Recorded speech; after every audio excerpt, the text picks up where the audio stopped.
Après le début de la guerre de Cent Ans au XIVe siècle, le roi Charles V décida d'édifier une bastille, c'est-à-dire une forteresse militaire au niveau de la porte Saint-Antoine à Paris.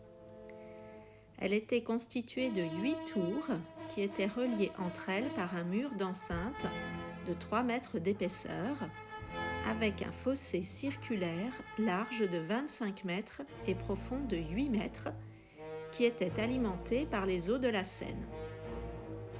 Un chemin de ronde courant sur tout le périmètre de l'édifice permettait de voir arriver les ennemis de loin. C'est sous le règne de Louis XIII que la Bastille devint une prison d'État.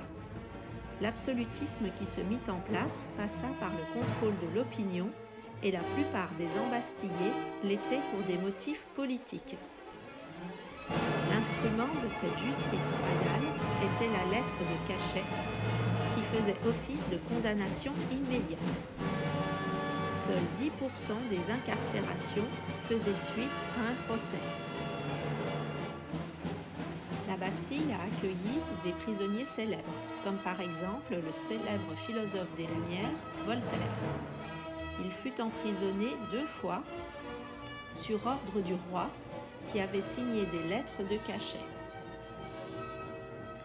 En 1789, la France connaît une période de crise majeure.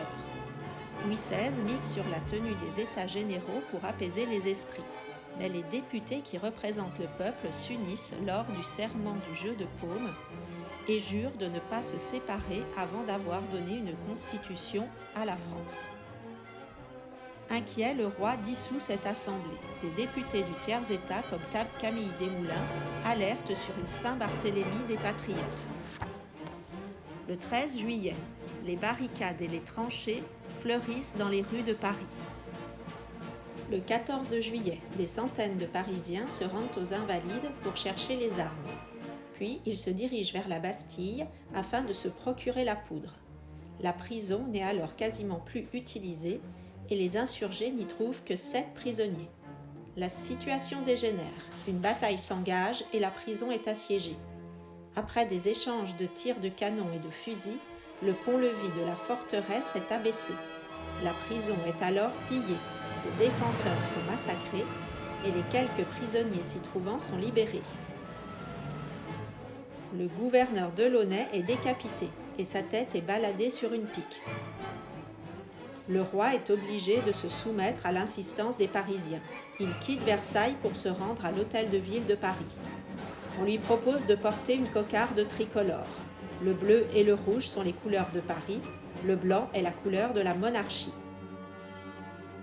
Il faudra presque 2 ans de travaux pour démanteler entièrement la forteresse de la Bastille. De nos jours, il n'existe plus aucune trace de cette ancienne prison.